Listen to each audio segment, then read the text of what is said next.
होली संस्था बहुत पहले हमारे क्षेत्र में आगे बचा हुआ है, स्थापित हुआ है, जहाँ पर इस समय यह क्षेत्र बिल्कुल एक गाँव की तरह था, जहाँ जंगल और पेड़ पौधों से भरा हुआ था, कोई गाँव नजारा नहीं आता था। फरवरी 1958 ईस्वी में होली संस्था यहाँ पर आया है और जब उस समय बिल्कुल एक गाँव था, बिल्कुल ये गाँव ग्रामीण अंचल, और यहाँ पर जहाँ मरीजों के लिए कोई सुविधा नहीं थी। और जब हमारे शिष्य लोग यहाँ आए तो उन लोग पेड़ की छांव में मरीजों की इलाज करते थे और धीरे धीरे हमारा अस्पताल बढ़ते गया। और इस अस्पताल में कार्य करने के लिए यह जरूरत महसूस की गई कि कुछ नर्सों की जरूरत पड़ी और नर्सों की कमी का महसूस करते हुए संस्था में ट्रेनिंग के लिए शुरुआत की गई। तो 1971 ईस्वी में इसके पहले जीएनएम नर्सिंग प्रशिक्षण शुरू किया गया था, जो बाद में उसको अंबिकापुर में स्थानांतरित किया गया। बाद में 1971 में एएनएम नर्सिंग प्रशिक्षण शुरू किया गया। और उसके बाद में 2009 को हम सीएनएम और 2022 को बीएससी नर्सिंग और हम इस संस्था में प्रशिक्षण में जो भी इच्छुक छात्राएं आवेदन करते हैं उनका चयन किया जाता है। और अभी समय में हम खुद से चयन में करते हैं, ये रायपुर से चयन करके स्टूडेंट को यहाँ भेजा जाता है। और हम जो भी कार्य करते हैं, जो प्रशिक्षण का कार्य करते हैं, वो सारा अल्पसंख्यक संस्थाओं में जो भारतीय संविधान का प्रावधान है, इसी के तहत पर यह प्रशिक्षण चलाया जाता है। वो है अनुच्छेद 25 से अनुच्छेद 30 तक। और अभी फिलहाल में क्या हुआ है, अनिता बाई जो हमारे प्रशिक्षण या हमारे संस्था की छात्रा रही है, जो कि दूसरे वर्ग की छात्रा है, वो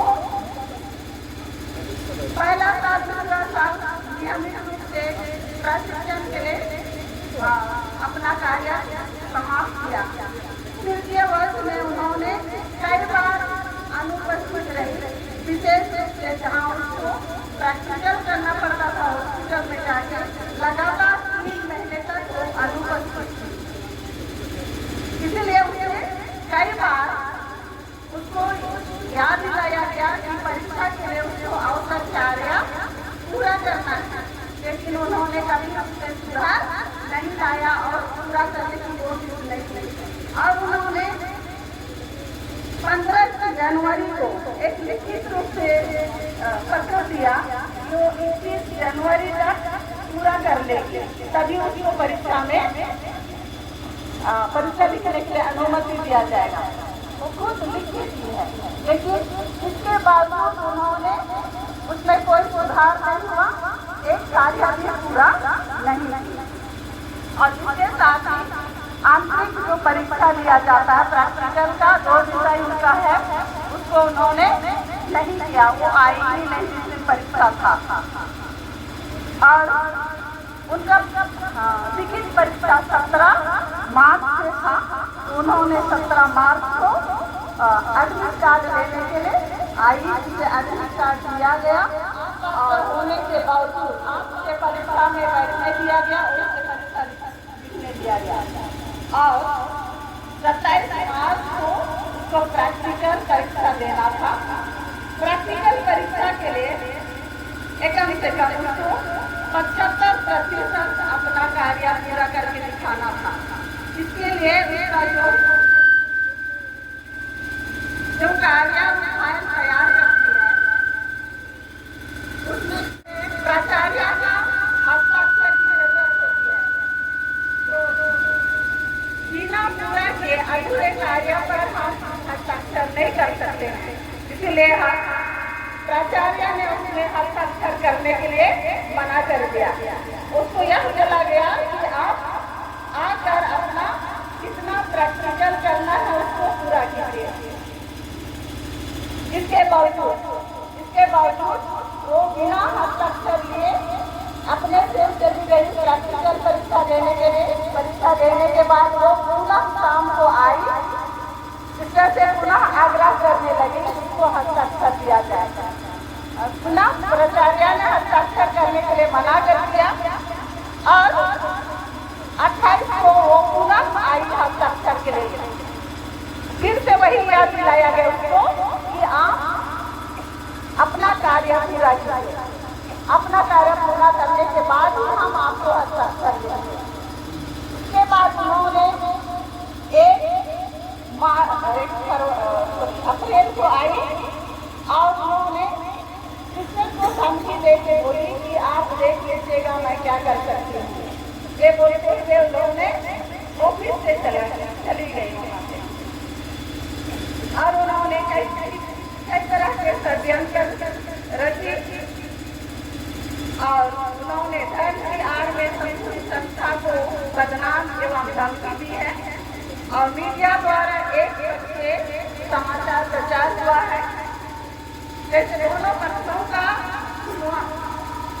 सुना जाना चाहिए, लेकिन ऐसा नहीं हुआ है।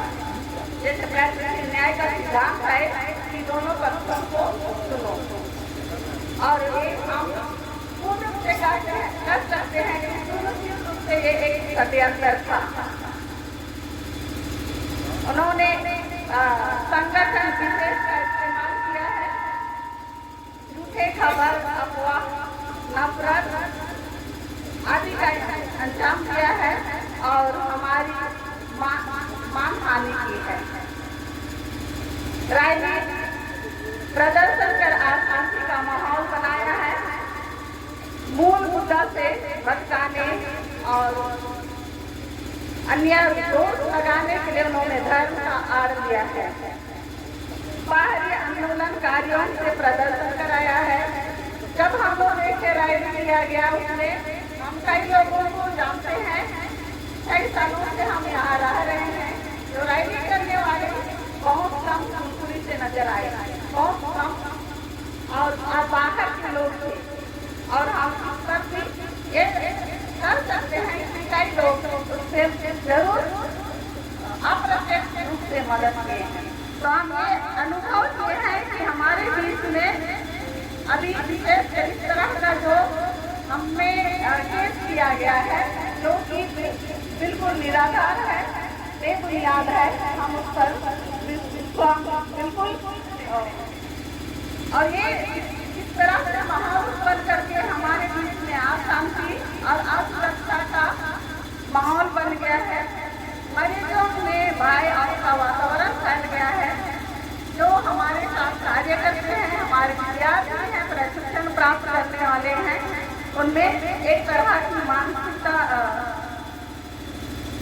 तनाव आ गया है, असुरक्षा का महसूस हो रहा है। तो इसके जिम्मेदार कौन है? क्या हमेशा, क्या मीडिया, क्या शासन प्रशासन? हमने हमेशा हर वर्ग के लोगों की सेवा की है। क्या तक हमारे मंत्रीगणों के संबंधी या जो भी हमारे पास आए हैं, हमने हर जन की सेवा की है। हमारे कॉलेज में या नर्सिंग प्रशिक्षण केंद्र में जो भी आए हैं, चाहे वो किसी भी जात के हो, धर्म के हो, हमने हर को बराबर शिक्षा प्रदान किया है। हमने कभी भी धर्म परिवर्तन के लिए कोशिश नहीं किया और न हम इस बात पर जोर देते हैं, क्योंकि हमारा उद्देश्य है कि हम प्रशिक्षण के दौरान उनका पढ़ाई पर ध्यान देते हैं ताकि उनको अच्छी तरह से प्रशिक्षण मिले। और एक नर्स बनना एक साधारण चीज नहीं है, एक जीवित व्यक्ति के साथ उनका काम चलता है। इसलिए हम उनको ऐसा प्रशिक्षण देना चाहते हैं और देते हैं ताकि वो एक मरीज की सही तरीके से देखभाल कर सके। एक साल में करीब 1000 के लगभग क्रिश्चियन मरीजों की हमने सेवा की है और करीब 20,000 से अधिक बड़े लोग हैं उनकी सेवाएं की गई हैं अस्पताल के द्वारा।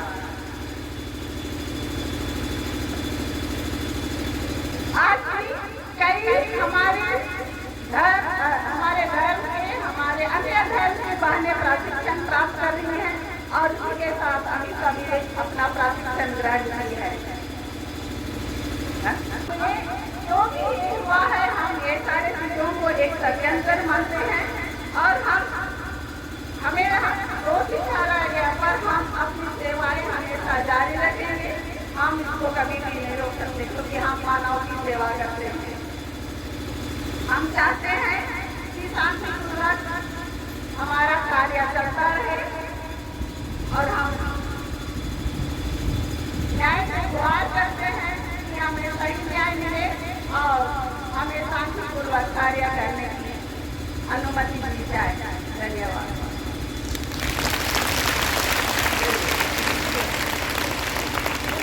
हेलो। उन्होंने हमारे ये जसपुर की सेवा उन्होंने जिस तरह कर रहे हैं उन्होंने व्यक्त किया और वे न्याय की मांग कर रहे हैं जिसमें उनमें उचित न्याय मिले। तो उम्मत जोर से नारा लगा दो अधिवादी लोग पहले ही आगाज वालों। जय जय जय जय